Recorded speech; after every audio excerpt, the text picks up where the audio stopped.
A obra que ele começa, ele termina. Era uma tarde de sábado, daquelas em que o sol ainda queimava forte, mas o ar já trazia um frescor de final de tarde. O irmão João, um ancião de quase 70 anos, sentou-se no banco de madeira da varanda de sua casa modesta, no interior de São Paulo. As mãos, marcadas pelos anos de trabalho na roça e na construção civil, tremiam levemente enquanto seguiam as linhas da Bíblia aberta em seus joelhos. O coração, porém, estava mais pesado que o corpo. Havia meses que uma angústia profunda o acompanhava, uma sensação de que algo não estava certo na igreja local. Não era desânimo, não era dúvida. Era um clamor interior, como se Deus estivesse lhe dizendo que algo precisava mudar. João era um homem simples. Nunca havia estudado teologia nem frequentado seminários. Sua vida era feita de trabalho duro, orações sinceras e uma fidelidade inabalável à congregação cristã no Brasil, onde havia sido batizado ainda jovem. Criará seus filhos dentro dos princípios da palavra, ensinando-lhes a importância de congregar, ofertar e viver em santidade. Mas agora algo o incomodava. Os cultos estavam mais vazios. Os jovens que antes enchiam os bancos, agora pareciam distantes. Alguns irmãos mais velhos até comentavam: "O povo está frio, irmão João. Parece que falta algo." E foi ali, naquela tarde, enquanto lia o capítulo 41 de Isaías, que ele sentiu um peso no espírito. Fechou os olhos e começou a orar, não com palavras elaboradas, mas com a simplicidade de quem fala com um pai. "Senhor, o Senhor sabe o que está acontecendo. Eu não tenho sabedoria, não tenho força, mas o Senhor conhece o coração do teu povo. Se há algo que o Senhor quer que eu faça, me mostra. Não deixe a tua obra aqui se apagar." Não houve voz, não houve visão. Apenas uma paz profunda, como se Deus estivesse dizendo: "Espere. Eu vou falar." A trombeta que ninguém ouviu, exceto ele. Naquela noite João foi ao culto como de costume. O templo, embora não estivesse lotado, tinha uma presença fiel, alguns anciãos, algumas irmãs, poucos jovens. O culto transcorria normalmente, hinos, orações, a leitura da palavra. Mas, enquanto o irmão que presidia falava sobre a importância de permanecer firmes nos últimos tempos, João sentiu algo estranho. De repente foi como se um som agudo cortasse o ar. Não era um barulho físico, mas uma impressão espiritual, como o toque de uma trombeta. Seu corpo estremeceu. Os olhos se encheram d'água. Ele olhou ao redor, esperando que alguém mais tivesse ouvido, mas todos continuavam em silêncio, absortos na mensagem. "O que foi isso, Senhor?" perguntou em pensamento. E então, como um sussurro no coração, veio a resposta: "É hora de despertar. A minha obra não pode parar." João não entrou em êxtase, não gritou, não chamou atenção para si. Apenas abaixou a cabeça e orou em silêncio. "Se é a tua vontade, usa este servo. Não sou ninguém, mas se o Senhor quiser eu vou." O primeiro passo: o jejum e a oração em segredo. Na manhã seguinte João acordou antes do sol nascer. Não contou à esposa, não anunciou a ninguém. Simplesmente jejuou o café da manhã, como fazia nos tempos de maior necessidade espiritual, e foi para um cômodo nos fundos da casa, onde guardava suas ferramentas. Ali, de joelhos sobre o chão de terra batida, começou a clamar a Deus: "Senhor, eu não sei o que fazer, mas o Senhor sabe. Se o teu povo está dormindo, desperta-os. Se eu preciso falar, me dá as palavras. Se preciso calar, me faz ouvir a tua voz." Passaram-se 3 dias. João continuava jejuando parcialmente, comendo apenas o necessário para não fraquejar. Sua esposa, irmã Maria, notou que algo estava diferente, mas não perguntou. Sabia que quando o marido estava assim, era porque Deus estava operando algo. No 4º dia, enquanto João lia o livro de Atos, seus olhos pararam no capítulo 2, versículo 2. E de repente veio do céu um som, como de um vento veemente e impetuoso, e encheu toda a casa em que estavam assentados. Aquilo fez lembrar da trombeta que ouvirá. Não era um vento, não era um terremoto, era um chamado.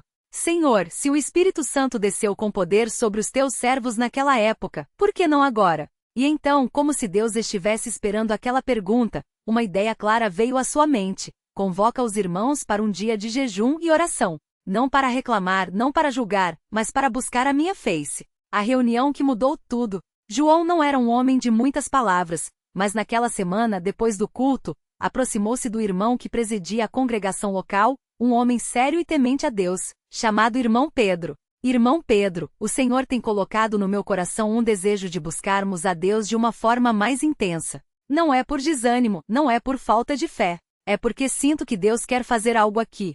O irmão Pedro olhou para ele com atenção, como se já esperasse aquelas palavras. "Eu também tenho sentido isso, irmão João." Mas o que o Senhor acha que devemos fazer? Acho que precisamos de um dia só para jejuar e orar. Não para pedir coisas, mas para nos humilharmos diante de Deus e dizer: aqui estamos, Senhor. Usa-nos. O irmão Pedro concordou. Não houve anúncios pomposos, não houve cartazes. Apenas no culto seguinte ele mencionou: irmãos, na próxima quarta-feira, quem puder e quiser, vamos nos reunir aqui às 18 horas para um tempo de jejum e oração. Não é obrigatório, não é para resolver problemas, é só para buscarmos a Deus. Quem conhecia a congregação sabia, quando um ancião como João pedia algo assim, era porque Deus estava falando. O dia em que o Espírito Santo desceu. Na quarta-feira, o templo não estava cheio, mas estava diferente. Havia cerca de 20 pessoas, alguns anciãos, algumas irmãs, 2 ou 3 jovens. Não havia música alta, não havia práticas estranhas. Apenas silêncio, Bíblia e corações abertos. João se levantou não para pregar, mas para ler um trecho de 2 Crônicas 7:14. Se o meu povo, que se chama pelo meu nome, se humilhar, e orar, e buscar a minha face, e se converter dos seus maus caminhos, então eu ouvirei dos céus, e perdoarei os seus pecados e sararei a sua terra. Depois, simplesmente disse: irmãos, não vamos fazer discursos. Vamos só orar, cada um no seu coração, cada um como o Espírito guiar. E então, algo inesperado aconteceu. Uma das irmãs mais jovens que havia chegado desanimada começou a chorar baixinho. Não era choro de tristeza, mas de arrependimento. Ela se levantou e com voz trêmula confessou: irmãos, eu tenho deixado de congregar, tenho posto outras coisas na frente de Deus.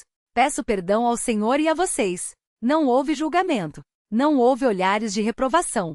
Apenas o irmão Pedro se aproximou, colocou a mão em seu ombro e disse: irmã, Deus perdoa. E nós também. Vamos orar por você. E oraram. Não com palavras bonitas, mas com lágrimas e sinceridade. Depois dela, um jovem que havia se afastado há meses também se levantou. Eu também tenho falhado. Mas hoje, ouvindo a palavra, sinto que Deus está me chamando de volta. E assim, um a um, vários começaram a se manifestar. Não era histeria, não era emocionalismo. Era o Espírito Santo tocando corações. Até que, em um determinado momento, enquanto oravam, algo mudou no ar. Não houve vento, não houve barulho, mas uma presença tangível, como se Deus estivesse ali, no meio deles. João sentiu o mesmo toque de trombeta no espírito. Desta vez, porém, não era só para ele. Irmãos, disse, com voz firme, mas tranquila, sinto que Deus está aqui. Não é hora de parar. Vamos continuar buscando. E continuaram. Por 3 horas oraram, leram a palavra, confessaram falhas, pediram perdão. Não havia pressa. Não havia relógio. Só Deus e seu povo. Os frutos do avivamento silencioso. Na semana seguinte, algo notável começou a acontecer. Os jovens voltaram. Aqueles que haviam se afastado começaram a aparecer nos cultos. Não por obrigação, mas porque sentiam falta. Um deles, que havia se envolvido com más companhias, chegou ao irmão João e disse: irmão, eu quero ser batizado. Sinto que Deus me chamou de volta. João não fez sermão. Apenas sorriu e disse: então vamos preparar seu coração. 2. As famílias se restauraram. Um casal que estava em crise marital procurou os anciãos pedindo oração. Depois de semanas de aconselhamento bíblico, reconciliaram-se. Uma irmã que havia deixado de ofertar por dificuldades financeiras voltou a separar sua oferta, e Deus proveu de maneira inesperada. Um parente distante lhe enviou uma ajuda justamente na hora da necessidade. 3. A obra se expandiu. Irmãos que antes só vinham aos cultos começaram a visitar os doentes, a levar a palavra a vizinhos, a participar da limpeza do templo. Um jovem que havia sido batizado naquele período, sentiu o chamado para pregar em outras cidades, e hoje serve na obra do Senhor em outro estado. 4. A trombeta soou para outros. Em uma congregação vizinha que também passava por desânimo, alguns irmãos ouviram falar do que estava acontecendo e vieram buscar orientação. João, humildemente, disse: não fizemos nada de especial. Só nos humilhamos e buscamos a Deus. Se Ele quiser, pode fazer o mesmo aí. E Deus fez. A lição que ficou. Anos depois, quando perguntavam ao irmão João como tudo havia começado, ele sempre respondia: não fui eu. Foi Deus. Eu só ouvi uma trombeta que ninguém mais ouviu, mas que Ele queria que todos ouvissem. E então, com os olhos brilhando, ele repetia as palavras que havia lido naquele dia em Isaías: não temas, porque eu sou contigo. Não te assombres, porque eu sou teu Deus. Eu te fortaleço e te ajudo, e te sustento com a minha destra fiel. Isaías 41:10. A obra que ele começa, ele termina, dizia João. Basta ficarmos firmes. E assim, sem alarde, sem milagres espetaculares, sem homens sendo glorificados, Deus operou um avivamento silencioso naquela pequena congregação. Porque afinal, Deus não precisa de multidões para mover seu espírito. Ele só precisa de um coração disposto a ouvir sua voz. Glória ao nome santo do Senhor. Amém. A trombeta que ressoou além das montanhas. O silêncio antes da trombeta. Antes daqueles dias de avivamento, a congregação vivia um silêncio pesado, daqueles que só quem já passou por desânimo espiritual conhece. Não era um silêncio de paz, mas de cansaço acumulado, de orações que pareciam não subir além do teto, de irmãos que chegavam aos cultos com o corpo presente, mas o coração distante. Alguns, como o irmão João, ainda resistiam, mas muitos outros já haviam desistido de esperar. O irmão Pedro, um dos mais antigos da congregação, costumava dizer em voz baixa, como se temesse que suas palavras ofendessem a Deus: será que o Senhor se esqueceu de nós? Era uma pergunta que muitos faziam em segredo, mas ninguém ousava dizer em voz alta. Até que um domingo após o culto, enquanto os irmãos se despediam com apertos de mão frios e sorrisos forçados, o irmão João se aproximou de Pedro e com a voz embargada, confessou: irmão, eu também já pensei isso. Mas hoje, enquanto orava, uma coisa veio ao meu coração: se Deus se esquecesse de nós, por que ainda estaríamos aqui? Por que ainda teríamos forças para vir até este lugar? Pedro olhou para ele, surpreso. Não era comum ouvir palavras tão diretas, tão cruas e sinceras, dentro daqueles muros. Mas algo naqueles olhos, uma mistura de dor e esperança, fez com que ele baixasse a cabeça e sussurrasse: talvez você tenha razão, João. Talvez a gente é que tenha se esquecido dele. 2. A noite em que a trombeta soou pela primeira vez. Naquela semana, João não conseguiu dormir. Não era ansiedade nem medo. Era uma inquietação santa, como se algo dentro dele estivesse sendo mexido. Ele se levantou da cama, vestiu uma camisa por cima do pijama e saiu para o quintal. O céu estava estrelado, e o ar frio da madrugada o fez tremer, mas não era o frio que o incomodava. De repente, como um sopro, veio à sua mente a passagem de Ezequiel 33, 6. Mas se o atalaia vir que vem a espada e não tocar a trombeta, e o povo não for advertido, e a espada vier e tirar a vida de algum deles, este tal foi tirado por causa da sua iniquidade, mas o seu sangue eu requererei da mão do atalaia. João sentiu o coração acelerar. Ele era o atalaia? Não era cooperador, não era diácono, não tinha cargo algum. Era apenas um irmão comum, com suas lutas e fraquezas.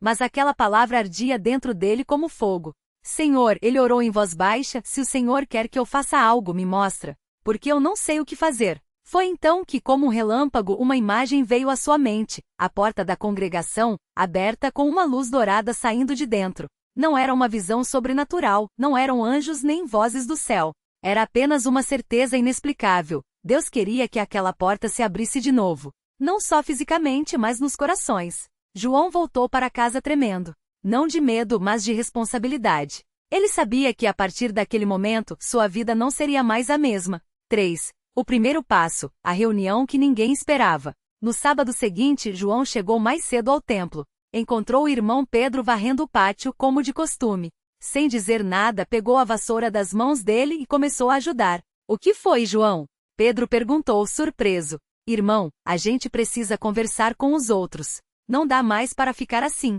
Pedro olhou para ele, desconfiado. Conversar sobre o quê? Sobre o que a gente tem sentido. Ou melhor, o que a gente tem deixado de sentir. Pedro suspirou, mas não discutiu. Ele também estava cansado daquele silêncio. Naquela tarde, depois do culto, João reuniu alguns irmãos na sala dos fundos, não muitos, só aqueles que ele sabia que ainda tinham fome de Deus. Não era uma reunião oficial, não tinha pauta, não tinha líder. Era apenas um grupo de pessoas desesperadas por uma mudança. João começou a falar com a voz trêmula. Irmãos, eu não tenho respostas, mas eu sei que Deus não nos abandonou. Se a gente está assim, é porque a gente deixou esfriar o que ele acendeu em nós. E eu não aguento mais ver essa congregação morrendo aos poucos. Houve um silêncio. Alguns baixaram a cabeça. Outros olhavam para as mãos, envergonhados. Foi então que a irmã Maria, uma senhora de cabelos brancos que raramente falava, levantou os olhos e disse: eu também não aguento mais, João. Mas o que a gente pode fazer? A gente já orou, já jejuou. João respirou fundo. A gente orou sozinho. A gente jejuou sozinho. Mas e se a gente fizesse isso juntos? Não como obrigação, mas como um clamor. Ninguém respondeu de imediato. mas algo havia mudado naquele momento. Era como se uma pequena chama tivesse sido acesa. 4. O jejum que quebrou o céu. Na semana seguinte, eles combinaram de se encontrar todas as manhãs, antes do trabalho, para orar. Não era um jejum anunciado, não era um evento. Era apenas um grupo de irmãos que haviam decidido que não iriam desistir. No primeiro dia, eram só 5. No segundo, 8. No terceiro, 12. E assim, sem alarde, sem propaganda, a notícia se espalhou. Algo estava acontecendo na congregação. João não sabia o que dizer nas orações. Não tinha palavras bonitas nem sermões preparados. Ele só chorava e clamava: Senhor, a gente não aguenta mais assim. Se o Senhor não fizer algo, a gente vai morrer por dentro. Mas se o Senhor quiser, a gente está aqui. Usa a gente. E Deus ouviu. Não houve trovões, não houve vozes do céu. Mas, aos poucos, as coisas começaram a mudar. O irmão Antônio, que havia parado de frequentar os cultos havia meses, apareceu sem avisar. Quando perguntaram por que tinha voltado, ele só disse: sonhei com este lugar. E no sonho, a porta estava aberta. A irmã Clara, que estava doente havia anos, começou a sentir forças que não tinha antes. Não foi uma cura instantânea, mas uma melhora gradual, como se Deus estivesse restaurando seu corpo aos poucos. O jovem Davi, que havia se afastado por causa de brigas com os irmãos, voltou com o coração quebrantado e pediu perdão a todos. Não houve sermões, não houve julgamentos. Só abraços e lágrimas. E então, a trombeta soou. Não foi um som audível. Foi uma certeza no espírito de cada um. Deus estava ali. E ele não havia desistido deles. 5. A porta que se abriu. Um mês depois daqueles primeiros encontros de oração, algo inesperado aconteceu. O irmão João estava lendo a Bíblia em casa quando sentiu um impulso forte para ir até a congregação. Era tarde, quase meia-noite, e ele hesitou. Mas a sensação não passava. Ele vestiu um casaco e saiu. Quando chegou, a porta estava entreaberta. Não havia ninguém dentro, mas a luz do postinho da rua iluminava o corredor, e João sentiu que não estava sozinho. Ele entrou, ajoelhou-se no meio do salão e começou a orar. Não sabe por quanto tempo ficou ali, mas em certo momento ouviu passos.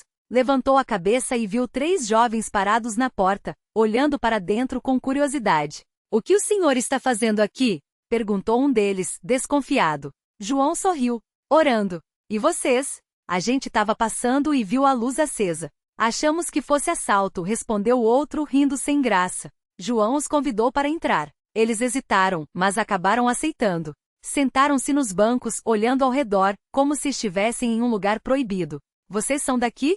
João perguntou. Não, a gente mora ali na rua de trás. Nunca entrou aqui, disse o mais novo. João sentiu o coração bater forte. Aquilo não era coincidência. E por que não? Ele perguntou com calma. O jovem encolheu os ombros. A gente não sabe. Só sabe que ninguém nunca nos convidou. Naquela noite João não pregou. Não falou de pecado, não falou de juízo. Ele só contou sua história. Como havia se afastado, como havia voltado, como Deus havia restaurado sua vida. Quando terminou, um dos jovens, o que parecia ser o líder do grupo, olhou para ele e disse: A gente pode voltar amanhã? João sorriu. Não só amanhã. Sempre que quiserem. E assim, sem planejamento, sem campanha, aqueles 3 jovens começaram a frequentar a congregação. E não vieram sozinhos. Trouxeram amigos. Trouxeram familiares. A porta que Deus havia mostrado a João estava se abrindo de verdade. 6. O avivamento que ninguém esperava. Nos meses seguintes, coisas estranhas, no bom sentido, começaram a acontecer. O irmão Marcos, que havia sido batizado anos antes mas nunca havia se envolvido, começou a visitar os doentes e levar a palavra a quem precisava. Não porque alguém lhe pediu, mas porque sentiu que era a coisa certa a fazer. A irmã Ana, que sempre foi tímida, começou a testemunhar nas ruas, distribuindo folhetos e convidando pessoas para os cultos. Não com medo, mas com uma ousadia que não vinha dela. Os jovens que haviam entrado naquela noite começaram a trazer mais e mais pessoas. Não eram conversões forçadas, não eram decisões emocionais. Era Deus trabalhando nos corações, um de cada vez. Até que em um domingo algo inesperado aconteceu. Um dos jovens, Rafael, que havia sido um dos primeiros a entrar naquela noite, levantou-se durante o culto e disse: Eu quero ser batizado. Não houve pressa, não houve pressão. O irmão João apenas perguntou: Você tem certeza do que está pedindo? Tenho. Eu sei que não sou perfeito, mas eu quero servir a Deus. E assim, sem alarde, Rafael foi batizado nas águas em nome de Jesus Cristo para perdão dos pecados. E não parou por aí. Seu pai, que nunca havia pisado numa igreja, começou a frequentar os cultos. Sua mãe, que era católica, começou a fazer perguntas sobre a Bíblia. Seus amigos, que antes zombavam dele, começaram a perguntar o que havia mudado. E pouco tempo depois, seu pai também foi batizado. 7. A trombeta que ressoou em outros lugares. A notícia do que estava acontecendo se espalhou. Irmãos de congregações vizinhas começaram a vir só para ver, não por curiosidade, mas porque sentiam que Deus estava fazendo algo ali. Um dia, chegou um grupo de 5 irmãos de uma cidade próxima. Eles estavam desanimados, quase desistindo. Quando viram o que Deus estava fazendo, choraram. Como vocês fizeram isso? Perguntaram. João sorriu. A gente não fez nada. Só se humilhou e buscou a Deus. Se Ele quiser, pode fazer o mesmo aí onde vocês estão. E Deus fez. Não foi da noite para o dia. Não foi um milagre espetacular. Foi um trabalho silencioso, constante, de corações sendo restaurados. Na congregação vizinha, irmãos que estavam afastados voltaram. Em outra cidade, um grupo de jovens que haviam se perdido retornou. Até em estados distantes, irmãos que ouviram falar daquele avivamento começaram a buscar a Deus com mais fervor, porque Deus não precisa de multidões para mover seu espírito. Ele só precisa de um coração disposto a ouvir sua voz. 8. A lição que ficou para sempre. Anos depois, quando já não se falava mais tanto naquele avivamento, porque ele havia se tornado parte da vida da congregação, o irmão João ainda era perguntado como tudo começou, e ele sempre respondia: não fui eu, foi Deus. Eu só ouvi uma trombeta que ninguém mais ouviu, mas que ele queria que todos ouvissem. E então, com os olhos brilhando, ele repetia as palavras que haviam mudado sua vida. Não temas, porque eu sou contigo. Não te assombres, porque eu sou teu Deus. Eu te fortaleço e te ajudo, e te sustento com a minha destra fiel. Isaías 41, 10. A obra que ele começa, ele termina, dizia João, olhando nos olhos de quem o ouvia. Basta a gente ficar firme. E assim, sem alarde, sem milagres espetaculares, sem homens sendo glorificados, Deus havia operado um dos maiores avivamentos que aquela região já vira. Não porque eles eram especiais. Não porque tinham algum segredo, mas porque em meio ao silêncio, eles haviam escolhido ouvir a trombeta de Deus. E aquela trombeta ainda ressoava. Glória ao nome santo do Senhor. Amém.